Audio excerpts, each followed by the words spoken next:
Tension में hospital. मेरी बात माना क्या?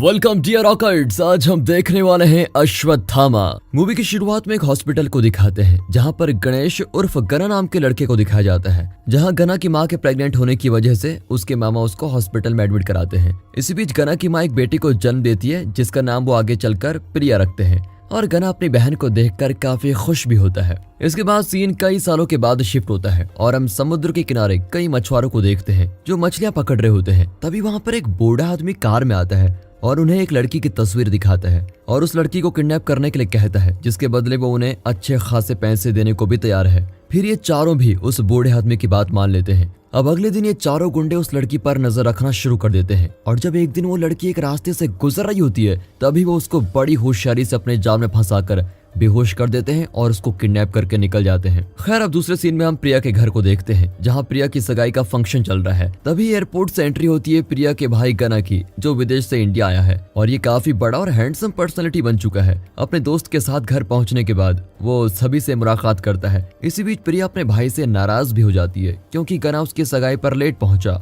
फाइनली सगाई सक्सेसफुल होने के बाद प्रिया अपने भाई गना से गिफ्ट मांगती है, जिसके बदले गना उसको एक प्यारी सी वॉच देता है। ये देखकर प्रिया काफी खुश हो जाती है। इसी बीच गना की मुलाकात अपनी बचपन की दोस्त नेहा से होती है। दोनों एक दूसरे से प्यार किया करते थे और शायद जल्द ही इन दोनों की शादी भी होने वाली है। अब एक रात जब गना अपने कमरे में अकेला सोया होता है तभी उसका कुत्ता हैप्पी जोर से भौंकता है और फिर थोड़ा अजीब फील होने के बाद जब गना उसे चुप कराने जाता है तभी उसकी नजर प्रिया के कमरे की तरफ पड़ती है, जहां वो देखता है कि प्रिया खुद को फांसी लगाकर मारने की कोशिश कर रही है। तभी गना को देखकर प्रिया रुक जाती है और जब गना उसको इसके पीछे का कारण पूछता है तो प्रिया उसे कहती है कि भैया मैं प्रेग्नेंट हो गई हूँ। ये सुनकर तो गना बिल्कुल हैरान ही हो जाता है और साथ में प्रिया उसे ये भी कहती है कि भैया मैं प्रेग्नेंट कैसे हुई, मुझे पता ही नहीं। अब इससे गना बिल्कुल सोच में पड़ जाता है कि आखिर ये सब कैसे पॉसिबल है कि कोई लड़की अपनी मर्जी के बिना प्रेग्नेंट कैसे हो सकती है। अब इसके तुरंत बाद गना अपनी बहन के पति रवि को सारी सच्चाई बता देता है, जिससे उस बेचारे को भी काफी दुख होता है। लेकिन इस मैटर को यही निपटाने के लिए वो सुबह हॉस्पिटल में जाकर प्रिया का अबॉर्शन करवा देते हैं ताकि उन्हें किसी बात की परेशानी ना हो।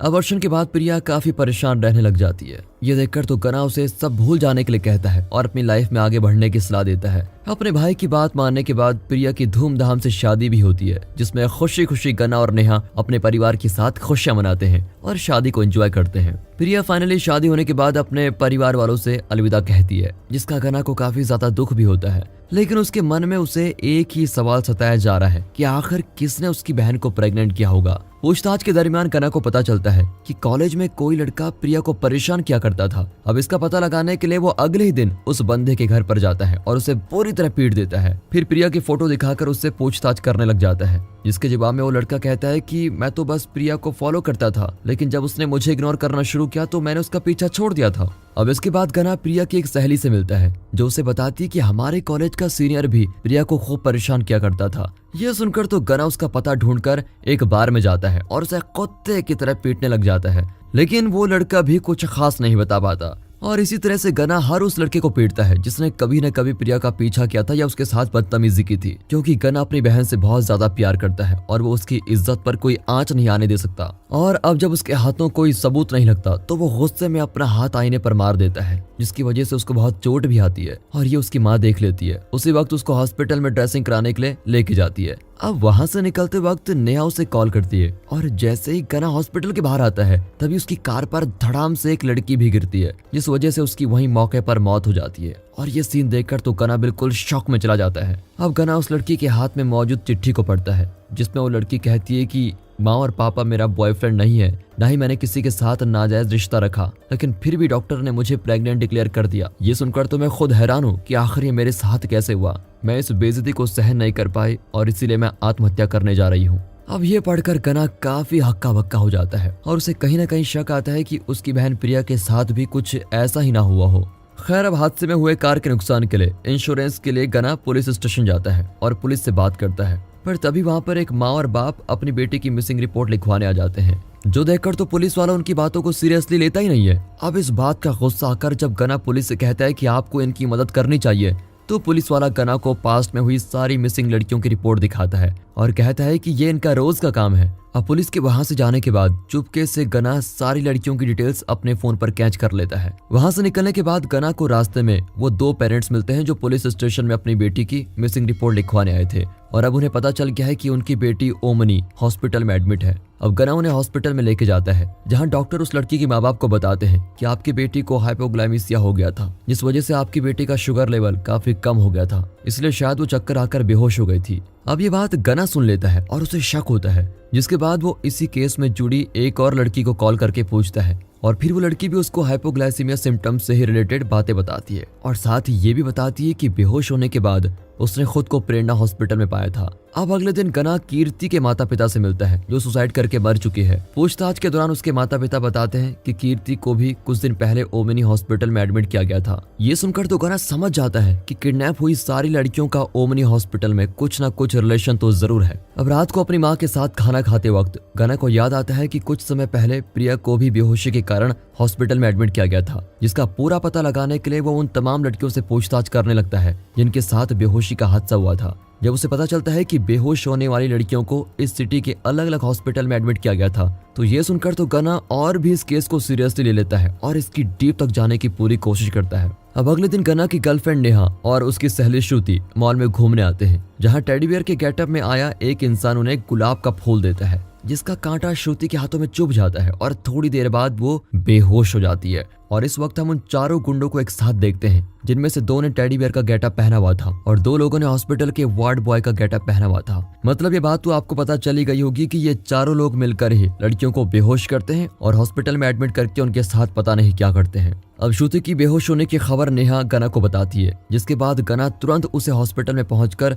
श्रुति से मिलने की कोशिश करता है, लेकिन अनफॉर्चुनेटली श्रुति वहां से किसी एम्बुलेंस के जरिए जा चुकी होती है। अब श्रुति की लोकेशन का पता लगाने के लिए गना कंट्रोल रूम में आकर उसकी लोकेशन हासिल करता है और अपनी गाड़ी से उस एम्बुलेंस का पीछा करता है। अब नेहा उसे लाइव लोकेशन का पता बताती है और वो एक एक करके एम्बुलेंस को चेक करने लग जाते हैं, लेकिन बहुत बार श्रुति को ढूंढने में फेल हो जाता है क्योंकि उस शहर में बहुत सारी एम्बुलेंस उस वक्त घूम रही थी। पर आखिरकार बहुत मुश्किलों के बाद गना उस एम्बुलेंस को ढूंढ लेता है जिसमें श्रुति को किडनैप करके वो चारों गुंडे लेके जा रहे थे।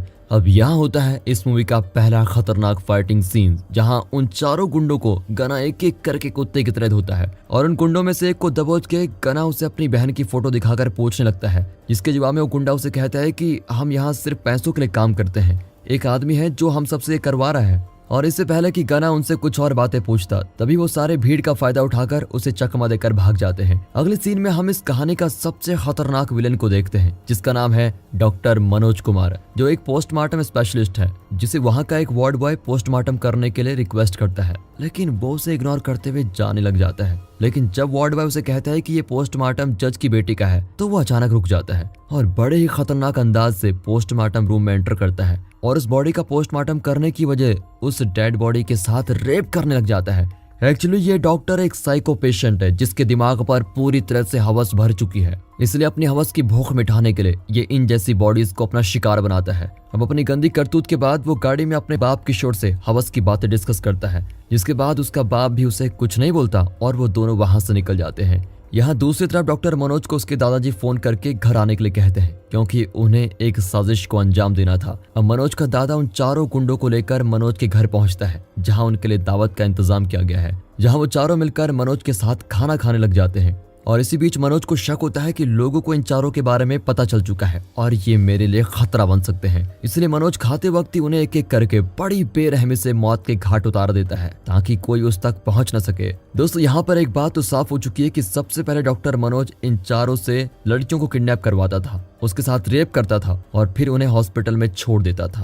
अब अगले दिन इन चारों मछुआरों को पता लगाकर गना फाइनली उनके घर तक पहुंच जाता है, जिसमें से एक मछुआरे के घर में उसे वो घड़ी मिलती है जो उसने गिफ्ट के तौर पर प्रिया को दी थी। तभी उसे याद आता है कि आज तो रक्षाबंधन है, जो मनाने के लिए वो अपने घर चला जाता है, जहां वो प्रिया को वही घड़ी गिफ्ट में देता है जो उसने खो दी थी। अब इसी बीच नेहा गना से बड़ी नाराज हो जाती है कि वो उसके साथ टाइम नहीं बिताता और उसको इग्नोर कर रहा है। ये देखकर गुस्से में आकर गना उसे वो सारी चीजें बता देता है जो अब तक हो रही थी और जो अब तक प्रिया के साथ हुई और लड़कियों के साथ हुई। ये सुनकर तो नेहा भी चौंक जाती है और उसे अपनी गलती का पछतावा भी होता है। अगले दिन हम उस स्टेट के मिनिस्टर की बेटी सौम्या को देखते हैं, जिसके पास एक आदमी परफ्यूम लेकर आता है और सौम्या को वो परफ्यूम बड़ा पसंद आ जाता है और वो खरीद लेती है। फिर कार में आकर वो उस परफ्यूम को ट्राई करती है। उसके अगले दिन न्यूज में हमें पता चलता है कि सौम्या की डेथ हो चुकी है और उसकी लाश किसी ने पुलिस स्टेशन के बाहर फेंक दी है, जिसकी खबर नेहा गना को देती है। पर इस बात का पता लगाने के लिए गना सौम्या के घर के बाहर आता है और नेहा भी सौम्या की दोस्त बनकर उसके घर में एंटर करती है और उसके तमाम अकाउंट की अपडेट गना को देती है, जो देखने के बाद उसे पता चलता है कि सौम्या ने आखिरी बार एक मॉल में शॉपिंग की थी।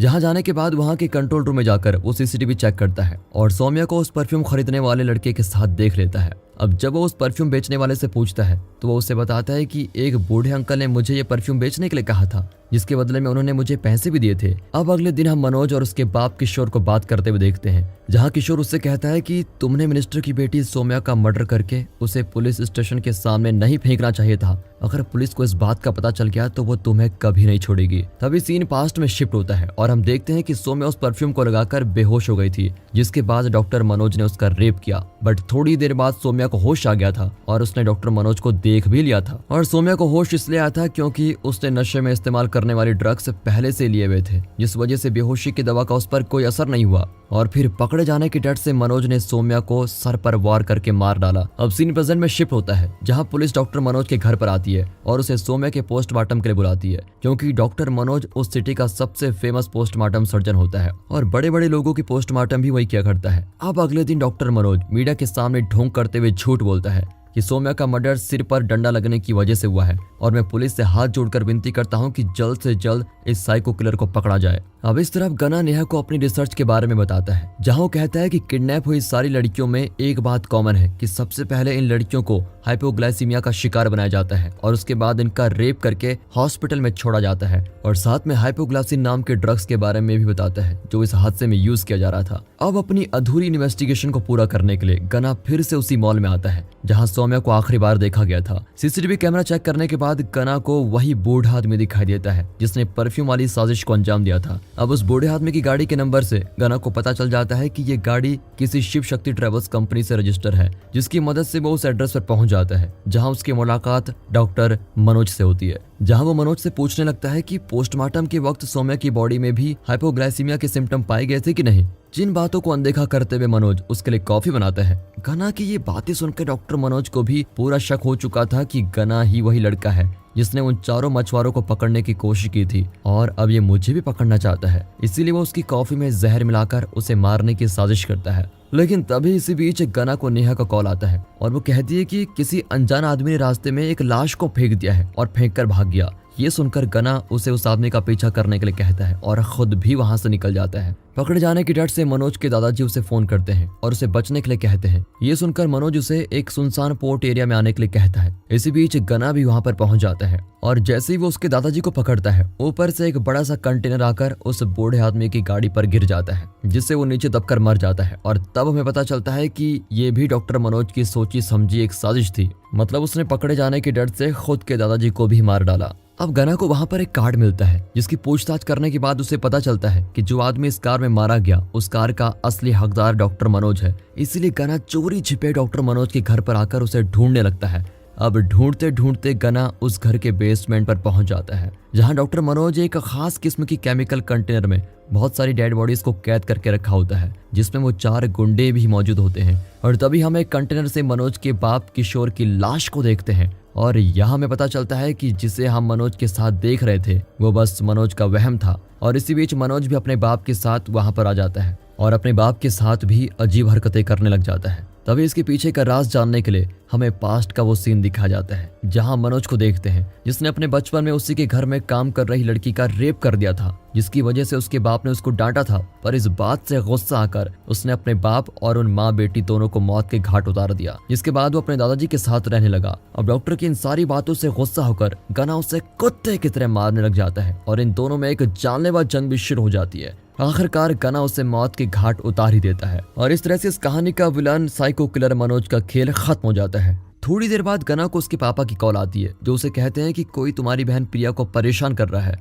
ये सुनकर तो गना फिर चौंक जाता है और भागते भागते घर पहुंचता है और घर वालों से पूछने लगता है कि कौन है जो मेरी बहन को परेशान कर रहा है। तब उसे पता चलता है कि परेशान करने वाला और कोई नहीं बल्कि जल्द ही इस दुनिया में आने वाला उसका भांजा है। ये सुनकर गना काफी खुश हो जाता है और अपने दुखों को भुलाकर अपनी फैमिली के साथ इसी खुशी को सेलिब्रेट करने लग जाता है। फाइनली गना ने अपनी बहन के आरोपियों को मारकर उसका बदला पूरा किया। वेल दोस्तों, स्टोरी अच्छी लगी हो, मूवी अच्छी लगी हो, एक्सप्लेनेशन अच्छा लगा हो, वीडियो को लाइक कीजिए और चैनल को सब्सक्राइब कर दें। मिलते हैं अगली वीडियो में, तब तक के लिए गुड बाय, अपना ख्याल रखिए and finally thanks for watching.